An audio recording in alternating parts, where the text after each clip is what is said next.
Every day, your brain encounters conflicting choices and instantly computes a resolution.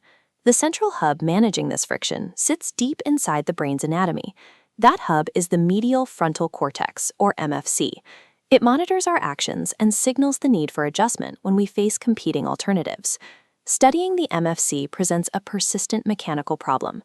Functional MRI scans provide excellent spatial mapping, showing us exactly where activity occurs. But fMRI captures blood flow changes that take seconds to resolve, making it too slow to record rapid millisecond by millisecond neural firing. Standard scalp EEG sits at the opposite end of the spectrum. It records electrical timing perfectly, down to the millisecond. However, measuring through the skull blurs the signal, making it difficult to pinpoint exactly where deep inside the cortex that electrical activity originated. We are left with a persistent gap in our data. Researchers can see where a decision happens, or exactly when it happens, but rarely both at the same time. To map the mechanical sequence of how the brain resolves a conflict, we require an approach that captures both spatial granularity and temporal speed simultaneously. Decoding human decision-making requires direct access to the deep circuitry of the medial wall as it processing competing information in real time. A rare window into this region comes from intracranial EEG, or IEEG. In specific pre-surgical evaluations for epilepsy patients, doctors place electrodes directly inside the living human brain. This schematic shows macroelectrode strips implanted directly along the inner wall of the MFC. Researchers utilized this existing clinical setup to test cognitive control at the source. While monitored by these internal electrodes, the patients performed a modified flanker task. The task forces the brain to process conflicting directions. In congruent trials, a target arrow points in the same direction as the arrow surrounding it. In incongruent trials, the target arrow points the opposite way, forcing the brain to suppress the distracting visual noise and select the correct physical response. These bar charts display the behavioral performance. Look at the gray bars, indicating the incongruent trials. Reaction times increase significantly when the arrows conflicted, jumping from 726 to over 850 milliseconds. Patients maintained near-perfect accuracy during these slower trials. The reaction time delay is a direct measure of the brain monitoring and resolving the conflict. With the task-inducing measurable cognitive friction, researchers finally had an unfiltered, high-resolution view of the deep MFC nodes, dynamically struggling with a choice. Recording directly from the cortex produces a high-resolution stream of electrophysiological data, which researchers compile into time-frequency spectrograms. These plots map the timeline of the trial horizontally and the frequency of the brain's electrical oscillations vertically.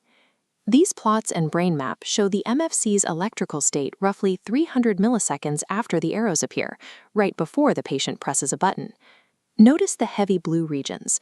This represents a distinct suppression of electrical power in the veda band, between 15 and 30 Hz. Geographically, this drop is concentrated in the posterior dorsal electrodes. In neurobiology, a localized suppression of beta oscillations indicates a decrease in global neural coherence. The brain is dampening its motor networks to process the environment and plan a physical movement. By shutting down beta activity, the back of the MFC acts as a targeted braking system. It stalls the motor cortex to prevent a premature response when the arrows conflict. Once the brake is released and the physical choice is executed, the electrical landscape of the cortex shifts. Looking at these lower brain maps, we see the frequency data captured in the exact milliseconds immediately following the user's physical response. The dominant feature is a localized surge in power within the theta band between 4 and 8 Hz. Geographically, this enhancement radiates from the anterior electrodes at the front of the medial wall. Medial frontal theta carries a highly specific function. It drives outcome evaluation and post-response monitoring. The data shows this post-response theta firing significantly stronger during the incongruent trials. The brain is actively analyzing the difficulty of the conflict it just resolved. The moment the action concludes, the front of the MFC takes over as an outcome evaluator, utilizing low-frequency theta waves to verify the accuracy of the completed choice.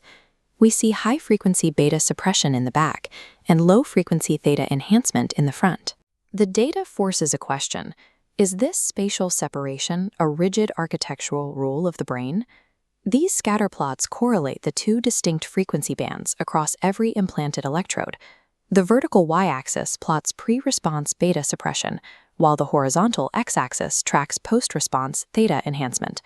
The results reveal a strict negative correlation. The specific electrodes that exhibit the most pronounced beta suppression before the choice show almost zero theta enhancement after the choice, and vice versa. Neuroscientists classify this as an anatomical oscillatory double dissociation. This proves the MFC divides the work of cognitive control across distinct spatial boundaries. The medial wall utilizes this spatial partitioning to manage different stages of the decision cycle. Dorsal regions handle planning, and rostral regions handle evaluation. With the internal mechanics of the MFC mapped, we have to determine how these deep brain findings align with broader scalp EEG research. Historical data relies heavily on event-related potentials, or ERPs. Classic components like the correct related negativity are reliably recorded from standard surface sensors following a response, but their exact origins have remained difficult to verify. These heat maps track interchannel phase coherence, measuring how tightly the deep intracranial oscillations align with the surface electrodes sitting on the scalp. Immediately following the physical response, the data records a significant 20% spike in phase locking, specifically inside the theta range.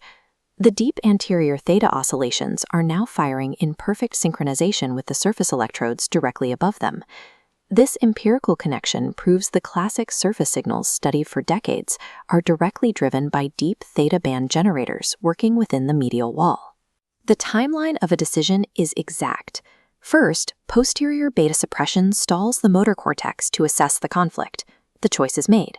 Instantly, anterior theta oscillations surge to evaluate the outcome, broadcasting that evaluation up to the surface of the scalp. Cognitive control is a dynamic process characterized by functional specialization, moving anatomically across the MFC. High-resolution intracranial data forces us to abandon simplified models of brain regions acting as single on- and off switches, revealing instead a complex spatio-temporal network. If you found this breakdown valuable, please like the video, subscribe to the channel, and leave your suggestions for future neuroscience topics in the comments. This video was brought to you by Synestic Systems LLC, founded by Shane Persinger. As technology allows us to look deeper into the cortex, the gap between deep brain physiology and surface-level human behavior continues to close.